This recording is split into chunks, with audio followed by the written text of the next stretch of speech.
What the fuck is up, guys? Brad, Hardcore Horticulture here. Little update on our cytokinin experiment. That is the correct way to pronounce it. I figured it out. Cytokinin.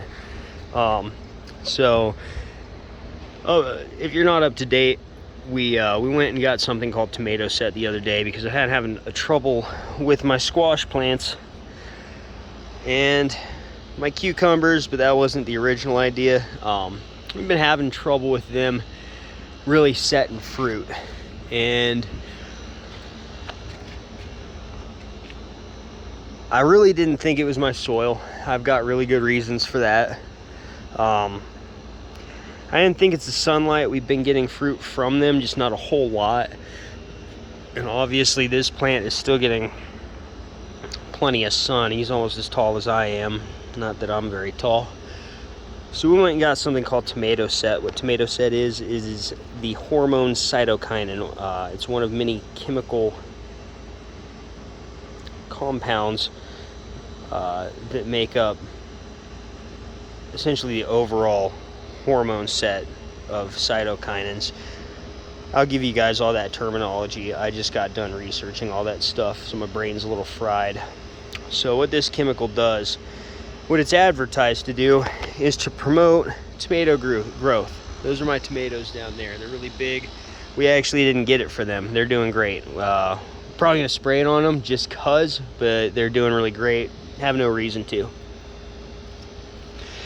So this guy right here, what we did is we went and we sprayed some of the tomato set on these big fancy leaves. Look at that. And the reason we did that is cytokinins are something that cells have a hard time producing above a certain temperature. And it's been about 100 plus almost all of July here in Colorado where I'm at. Been really hot. That's why we've got the shade plants on the shade cover, and we're growing the cucumbers over the top of my super hot pepper plants because they get really bad sun scorch. Not as bad with some of the other solanaceous peppers. Those are my Anaheims down there. They do great with the full sun they're still getting. But yeah, you know, it's been really hot. So in order to try to get this to produce a little bit, we got one squash off of him when he was about yay tall. You can see how much he's grown. He's about doubled in size since then. So we went and got this tomato set spray, read the back of the bottle, and it has a large list of things it works for that does not include zucchini squash or squash in general. It is fairly well designated by fruit type as to what plants it works on. So we decided we were going to do a little experiment and kind of show you guys what a fact-based approach to gardening is. Now, we're not scientists, we're not degree holders, I'm just a nerd, but I always have been a nerd, and I've always enjoyed having a fact-based approach to things. So here's the update. We sprayed it 2 days ago. In that time period, you can see the apical growth. If you when I do the full video, we'll link it back. See the apical growth up top. We've really exploded. I mean, it was starting to really thin out on us a little bit. As the plant matured, I mean, we're at the point we may have to do something about that. Biggest concern though was fruit, and we're not going to get into cytokinins. I'm going to do that in the full edited video, but for the time being, just know that it does a lot of different things. It does set fruit. It does a lot of different things in plants, and there are a lot of different cytokinins being used in commercial horticulture right now. We're going to break that down here in a week or two, depending on when we get done filming this, and we'll kind of give you the breakdown of these cytokinins and their effects in the yard. So our biggest concern with this was not that it was not flowering. Our biggest concern is that we weren't getting a whole lot of female flowers. So the females are going to be these guys right here, and you can see that is a squash, and we get a smaller one right there, and we got a smaller one right there, and we've got several smaller ones down there that I don't think you can see through this. And that is awesome because the experiment so far is supporting my hypothesis, because we were not 2 days ago getting we did not have any of these female buds on the plant. The only one we had was this guy. She was much smaller. She still had not bloomed.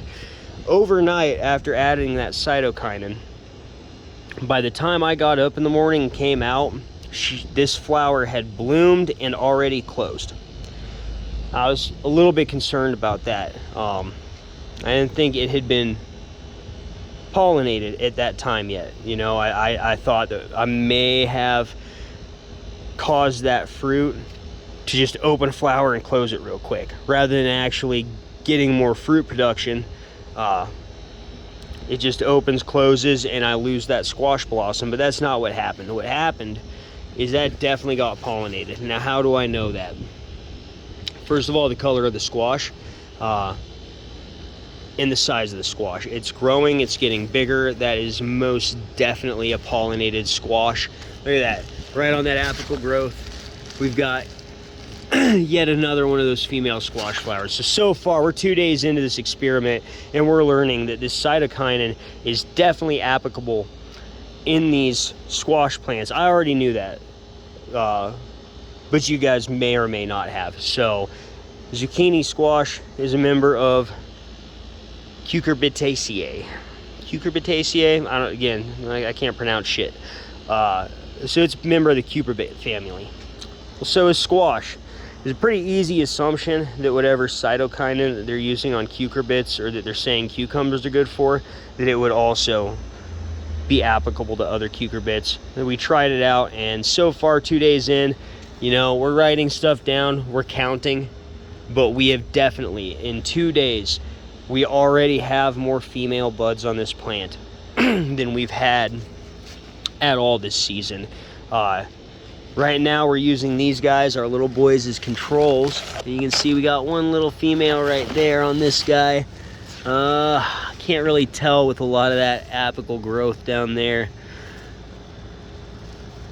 but it does not appear that we have any more, maybe a couple. Same thing with this squash plant. We're getting a lot of male flowers, and I am not right now finding any female flowers. So again, squash plants are performing essentially the way this guy was 2 days ago. And so that's where we've taken an evidence-based approach, and we've used our knowledge of botany, and we've used our knowledge of soil science to make a determination about what we think is going on with this plant. Now, this could have been a lot easier, and I could have sent a soil sample in, but I'm trying to film myself taking the soil samples for you guys, so you guys can learn to do it right. I'm going to try to get a master gardener out here with me. We'll get back into that. But no, really happy with how the experiment's going so far. Definitely seeing a lot of support for the hypothesis based on what we're observing.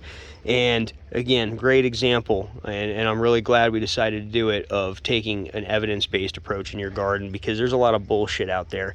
I saw a dude roll up tomato seeds in styrofoam the other day. I want to highly suggest you guys don't do that, for lots of reasons, mostly because it's stupid.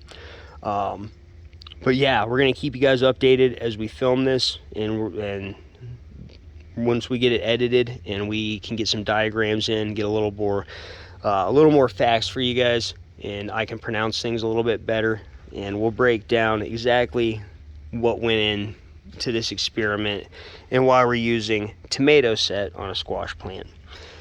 Stay tuned, guys. Hardcore Horticulture, and we'll see you next time.